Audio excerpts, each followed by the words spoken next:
Ils n'étaient pas censés franchir les portes de lumière. Et pourtant, un jour, ils l'ont fait. Une guerre oubliée. Un conflit effacé des mémoires terrestres. Bien avant le déluge, avant Moïse, avant même les premiers rois de Sumer. Il y eut un soulèvement. Pas sur terre, non, mais dans les cieux. Ce n'est pas une légende. Ce récit existe. Il a été banni, enterré, interdit. Mais un livre ancien l'a raconté. Le livre d'Hénoch. Et ce qu'il révèle dépasse tout ce que l'on vous a appris sur les anges, les démons, les néphilim, et sur Dieu lui-même. Ce soir, vous allez découvrir le jour où les néphilim ont attaqué les cieux. La guerre interdite du livre d'Hénoch. Une vérité étouffée depuis des millénaires. Une guerre céleste déclenchée non par les démons, mais par les enfants des anges. Mais avant de plonger dans les secrets les plus enfouis du ciel, prenez une seconde pour liker cette vidéo. Si vous aimez les mystères interdits, abonnez-vous à la chaîne Mystère & Savoir et activez la cloche pour ne jamais manquer une révélation oubliée par l'histoire. Car ce que vous allez entendre change tout. Il y a bien longtemps, dans une époque que même les plus anciens manuscrits ne datent pas, les cieux n'étaient pas encore en guerre. La création, dans toute sa majesté, brillait d'un ordre absolu.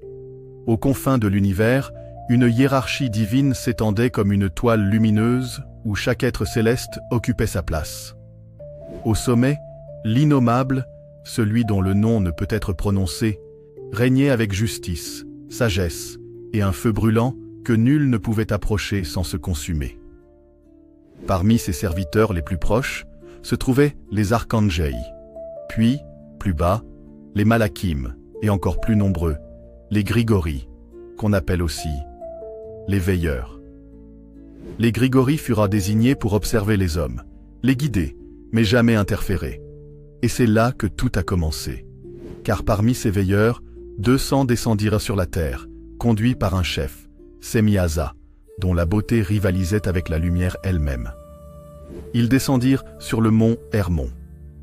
Ce lieu, selon le livre d'Hénoch, fut le théâtre d'un serment sacrilège. Les 200 veilleurs jurèrent ensemble: « Nous ne renoncerons pas à ce que nous avons vu.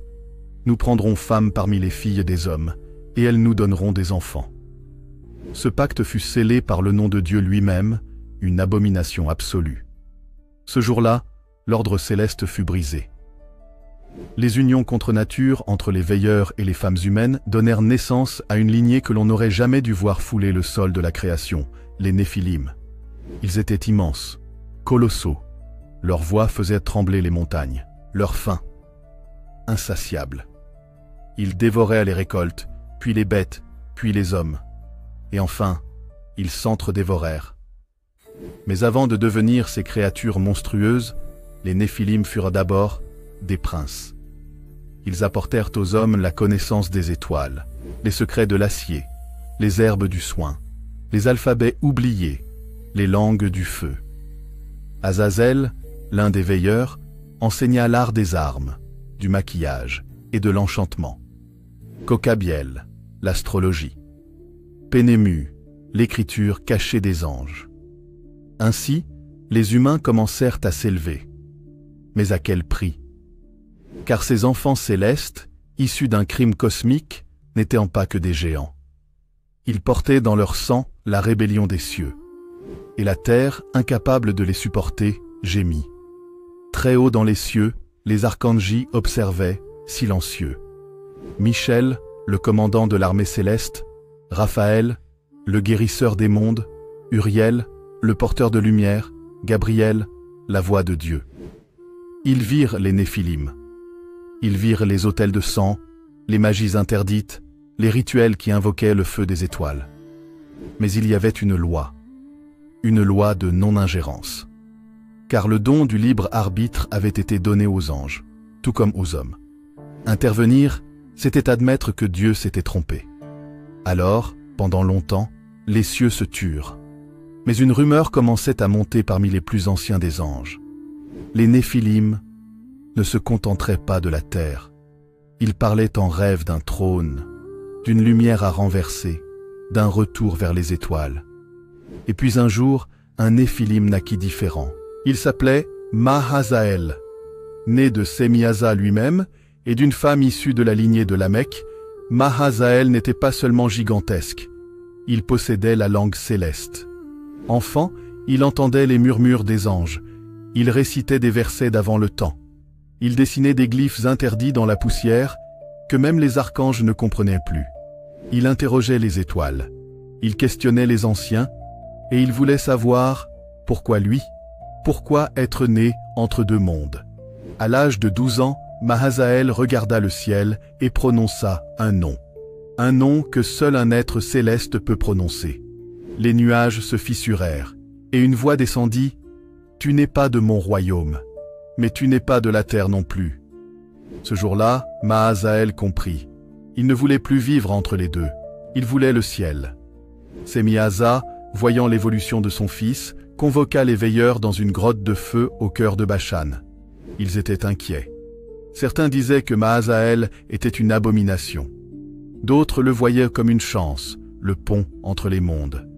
Mais Mahazaël, debout devant eux, déclara d'une voix qui n'était plus humaine « Nos pères ont fui la lumière, mais moi, je la réclame. Si le ciel m'a rejeté, je le prendrai. » Les Néphilim présents s'agenouillèrent, et dans cette grotte interdite, Mahazaël déclara la naissance d'un nouvel ordre. Une lignée d'êtres ni hommes, ni anges. Une armée pour reprendre ce que leur père avait abandonné. La gloire des cieux. Au même moment, dans les plus hautes sphères célestes, Dieu appela ses archanges.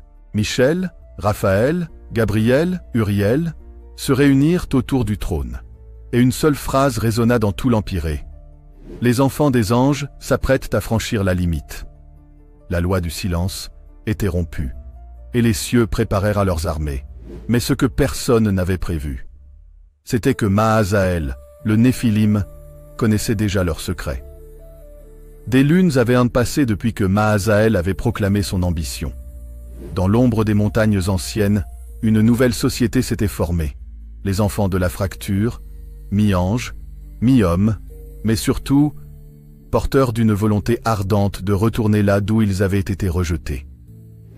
Mahazaël, désormais adulte, dirigeait ses frères Néphilim comme un roi prophète. Mais il n'était pas seul. À ses côtés, des figures majeures du monde céleste déchu le soutenaient. Azazel, le forgeron de lumière noire, lui confia un artefact oublié, le Malkut Isra, une pierre taillée dans la matière du firmament même. Elle vibrait, parlait presque, comme si elle contenait la mémoire d'un ancien univers. Et ce fut sous l'éclipse d'un soleil noir qu'il convoqua tous les Néphilim au cœur de la plaine de Tiferet. Là, dans un silence sacré, il proclama « L'héritage des anges ne se trouve ni en terre ni en bas. Il est dans les hauteurs. Et si les cieux nous refusent l'entrée, alors nous forcerons leurs portes. » Ce jour-là, Mahazaël ne parla pas de guerre. Il parla de retour. Les Néphilim n'étaient pas que des géants brutaux. Ils possédaient une science issue de l'ancien savoir angélique. Ils façonnèrent des outils impossibles. Des structures en orichalque, en obsidienne divine, en métaux que la terre ne produit plus depuis la chute. Dans les grottes de Bashan, ils bâtirent ce que Mahazaël nomma les échelles de l'aube. Ces machines étaient capables, selon les chroniques d'Enoch, de manipuler les courants des terres, les lignes de force céleste, pour ouvrir des portails au-delà des sphères. Imaginez un obélisque sculpté avec des runes vivantes, haut de plusieurs centaines de mètres, entouré d'anneaux tournants, comme des horloges d'étoiles. Ce n'était pas de la magie. C'était de l'ingénierie céleste, héritée des veilleurs, mais améliorée par les Néphilim. Et un jour, à l'aube, le premier portail s'ouvrit. Le ciel se fendit comme un rideau arraché. Un vortex immense apparut au-dessus du mont Ardis. Les témoins humains crurent voir une étoile tomber à l'envers. Les oiseaux tombèrent morts. Le ciel devint rouge. L'herbe se mit à noircir sous l'effet de l'énergie céleste. Mais ce n'était pas encore l'entrée du paradis. C'était une porte vers les portes. Mahazaël y envoya d'abord ses éclaireurs, les Néphilim ailés, nés de mères sorcières. Ils revinrent avec des visions confuses, des citadelles suspendues, des rivières de feu purificateur, des cœurs figés dans la lumière, mais surtout, une présence, quelque chose au-delà de la lumière, quelque chose qui savait qu'ils approchaient. Pendant ce temps, les archangels ne disaient rien. Michel restait debout, immobile, les yeux tournés vers la terre. Uriel se contentait de pleurer des larmes d'or. Gabriel, pourtant messager, avait brisé sa trompette. Et Dieu, il ne parlait plus. Car cette guerre, il l'avait déjà vue. Avant la création de l'homme, avant les veilleurs. Il l'avait vue, quand Lucifer avait essayé lui aussi de prendre la lumière. Mais Mahazaël n'était pas Lucifer, il n'était pas orgueilleux, il ne voulait pas être Dieu, il voulait rentrer chez lui, et cela rendait sa guerre encore plus dangereuse. Les Néphilim étaient puissants, mais ils savaient que les cieux étaient protégés par des forces anciennes. Alors Mahazaël se tourna vers les réprouvés, les anges que même les veilleurs évitaient, les errants du vide, les déchus de la première guerre céleste. Parmi eux, une entité oubliée, Sariel, le gardien des secrets interdits. Condamné à errer entre les mondes, il connaissait les structures cachées du trône. Il connaissait la faiblesse des portes. En échange d'une chose inconnue, Sariel livra le schéma d'une dernière échelle. Une colonne faite de sang, de lumière volée et de mots prononcés à l'envers. C'était l'arme finale, le pont de Kodesh.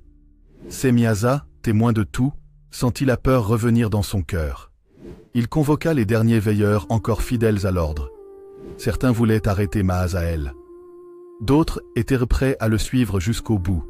Mais Semiasa dit « Nous avons ouvert la porte, mais nous avons enfanté une clé que même le ciel ne peut contrôler. » Il savait que s'il ne stoppait pas Mahazaël, l'équilibre même du monde et de tous les mondes serait brisé. Mais il était trop tard. Mahazaël, déjà, activait la dernière échelle. La nuit où la dernière échelle fut activée, les étoiles vacillèrent. Le pont de Kodesh se dressa jusqu'au sommet du ciel. Un rayon de lumière pure descendit lentement, comme une larme divine. Mais quand il atteignit le sol, il s'inversa et monta avec violence. Un tonnerre ancien résonna. Les nuages s'écartèrent. Les sphères célestes commencèrent à trembler. Les portes s'ouvrirent. Pas toutes. Juste assez pour laisser passer les cris. Mahazaël leva les bras vers la lumière et déclara « Père, j'entre. Si tu ne m'accueilles pas comme fils, tu me combattras comme frère. » Et la première armée des Néphilim s'éleva dans les cieux. Au-dessus des nuages visibles, au-delà des étoiles, plus haut que les constellations, s'étendent les 7 cieux. Chacun abrite un mystère, une fonction, une vibration particulière. Mais le 7e, lui, est différent. C'est là que réside le trône de l'Éternel, le centre de toute existence. C'est là que les Kavodim, les anges du poids de la gloire, chantent un chant qui maintient l'univers en équilibre. C'est là que Michel veille, que Uriel garde les archives du temps et que Gabriel observe le cœur des hommes. Nul ne peut franchir le 7e ciel sans y avoir été appelé. Mais ce jour-là, Mahazaël et ses légions y entrèrent de force. La cloche de cristal du trône sonna, un son qu'on n'avait plus entendu depuis la rébellion de Lucifer. Dans les sphères angéliques, les armées célestes se mirent en mouvement. Les chérubim déployèrent leurs roues de feu. Les séraphim embrasèrent les frontières du ciel. Les ishim, anges de guerre, brandirent leurs glaives faits de lumière condensée. Et Michel, vêtu d'un manteau d'or transperçant, se tint debout, son épée enflammée à la main. Mais cette fois, leurs ennemis n'étaient pas des démons, c'étaient leurs enfants. Les Néphilim montaient vers les cieux, portés par des vents inversés, par des plateformes de matière céleste. Ils n'étaient pas désorganisés. Ils étaient préparés. Et dans leurs yeux brillait une chose que même Dieu avait rarement vue, le feu du doute. Le choc fut titanesque. Les portails vibrèrent. Le pont de Kodesh se fissura, laissant s'échapper des vagues d'énergie brute. La première ligne des Néphilim fut stoppée par les séraphim, mais pas anéantie. Mahazaël, vêtu d'un manteau tissé par Azazel lui-même, entra dans la bataille non comme un conquérant, mais comme un fils réclamant justice. Et ce fut lui qui blessa le premier archange. D'un coup de lame forgé dans l'ombre du Malkut Isra, Mahazaël fendit le bouclier de Uriel. Le sang des cieux coula. Il était bleu-or, incandescent. Les chants angéliques s'interrompirent. Un silence de mort traversa les sphères. Un Néphilim avait fait saigner un archange. Le combat prit une nouvelle dimension. Dans le trône même, l'innommable ne parlait toujours pas. Mais les piliers de lumière commencèrent à vaciller. Les harmonies du cosmos, perturbées, perdirent leur fréquence. Certaines étoiles explosèrent sans cause. Les âmes humaines, dans leurs rêves, eurent des visions terrifiantes. Un enfant d'Afrique cria dans son sommeil « Le ciel saigne, il saigne ». Un moine tibétain tomba en transe, murmurant « Les fils du feu ont brisé le cycle ». Et pourtant, le trône restait muet. Car une question traversait même les cieux. Et si Mahazaël avait raison? Alors que les combats faisaient rage, une voix s'éleva. Pas une voix tonitruante. Une voix ancienne, oubliée, presque brisée par les âges. C'était Semiaza. L'ancien chef des veilleurs apparut dans le ciel, seul, sans armes, sans lumière. Il traversa les champs de bataille, protégé par nul, mais touché par aucun. Il leva les bras et s'adressa à son fils. « Mahazaël, cesse. Tu n'es pas venu pour détruire. Tu es venu chercher ce que nous avons abandonné. Mais sache ceci. La lumière ne se prend pas, elle s'offre. Et toi, tu l'as exigée. » Mahazaël le regarda, et une larme coula. Mais il ne recula pas. Pendant que les cieux vacillaient, Azazel menait un autre plan. Il savait que Mahazaël voulait retourner à Dieu. Lui voulait autre chose. Dans les profondeurs du ciel, au bord du vide extérieur, Azazel ouvrit une faille. Une poche de néant, là où même Dieu n'avait pas placé son regard. Et il y libéra une entité que même les anges ne nomment pas. Tamiel, le reflet inversé. Ce n'était ni démon, ni ange. C'était l'oubli. Tamiel dévora la lumière. Les séraphim se consumèrent en silence. Les chants des chérubins furent interrompus. Le chaos absolu commençait à poindre. Et Mahazaël, découvrant la trahison d'Azazel, hurla « Ce n'était pas cela, Azazel. Tu veux les cendres, moi je voulais la gloire. » Alors, Dieu parla. Pas comme une voix, pas comme un tonnerre, mais comme un souffle dans l'âme. Chaque être, qu'il soit ange, néphilim, humain ou monstre, l'entendit intérieurement. La lumière ne se prend pas, elle ne se réclame pas, elle se mérite. Et ce qui est né dans la transgression ne peut entrer sans purification. Mahazaël tomba à genoux, son armure se fissura, ses frères tombèrent l'un après l'autre. Et alors, Dieu leva la main et ferma les portes. Le pont de Kodesh s'effondra. Les Néphilim furent précipités dans les régions inférieures, dans une prison que Dieu nomma Sheol Kanoma. Une prison hors du temps, où les hurlements ne font pas écho, où la mémoire s'efface peu à peu. Azazel fut enchaîné dans le désert de Dudaël. Mahazaël, quant à lui, fut suspendu entre deux sphères, ni mort ni vivant, gardien d'un passage qu'il avait voulu forcer. Les anges réparèrent les cieux, mais les cicatrices restèrent. Et depuis ce jour, le chant du 7e ciel contient une dissonance, un accord étrange, un murmure qui dit « Ils reviendront ». Après la guerre céleste, le silence régna. Un silence plus pesant que les chants des anges, plus vaste que le vide entre les galaxies. Le 7e ciel s'était refermé. Mahazaël avait disparu, suspendu hors du temps. Azazel était scellé dans les entrailles de la terre. Les Néphilim, dispersés, anéantis ou exilés. Mais tout n'avait pas été effacé. Les hommes avaient une vue, et certains avaient écrit. Dans les siècles qui suivirent, certains sages, prophètes et scribes, commencèrent à consigner ce que leurs rêves, visions ou révélations leur avaient montré. Le plus célèbre d'entre eux, Enoch, le scribe du Très-Haut. Transporté par les anges dans les sphères supérieures, il avait assisté à tout. La naissance des Néphilim, la rébellion, l'ascension, la guerre, la chute. Dans son livre, interdit pendant des siècles, il écrivit « Et je vis les enfants des anges, les géants, tomber. Mais un de leur sang fut préservé, car en lui se trouve le germe du retour. » Ce passage, cryptique, a été interprété de multiples manières. Mais aujourd'hui encore, il fait trembler les érudits. Les Néphilim étaient censés avoir disparu. Mais certaines lignées humaines portent des traces génétiques inexpliquées. Des tailles anormales dans l'Antiquité.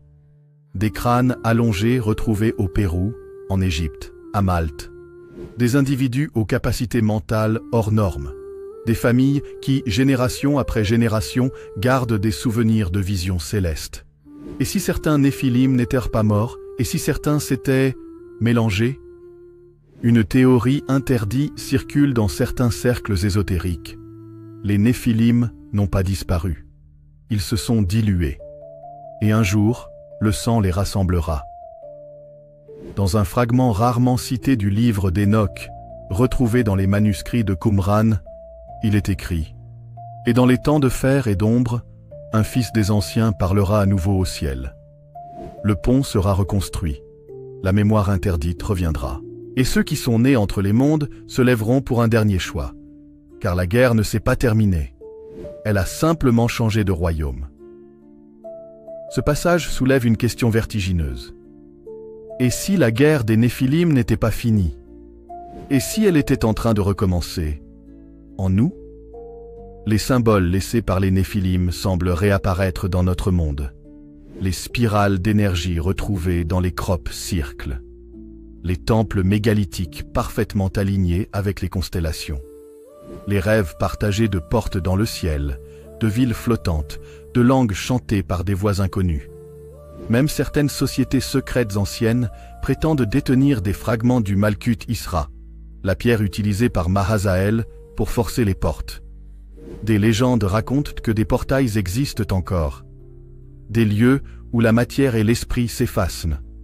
Mont Hermon, Göbekli Tepe, Dudael, Tiahuanaco, le désert de Negev. Ceux qui cherchent la vérité se retrouvent à entendre les mêmes murmures dans leur méditation profonde.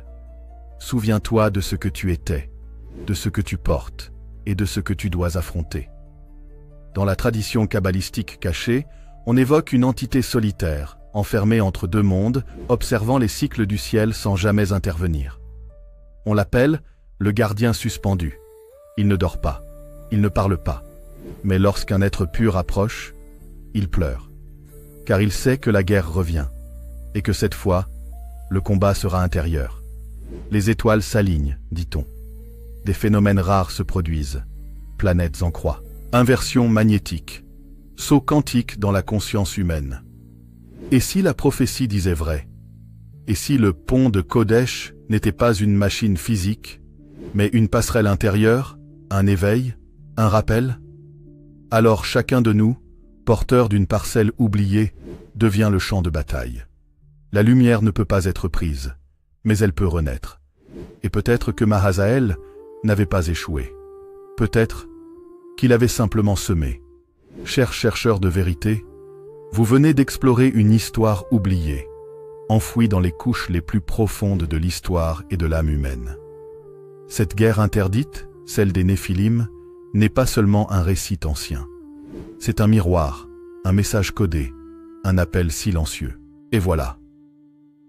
Vous venez de traverser avec nous une épopée oubliée, effacée des livres d'histoire, mais inscrite dans les plis les plus anciens de notre mémoire collective. Cette guerre interdite, cette ascension impossible, ce cri silencieux des Néphilim. Ce n'est pas seulement une histoire de géants ou d'anges rebelles, c'est le reflet de notre propre quête, une quête de lumière, de vérité, de retour aux origines. Alors, si ce récit vous a bouleversé, intrigué, ou même simplement fait réfléchir, merci. Merci du fond du cœur d'avoir regardé cette vidéo jusqu'à la fin.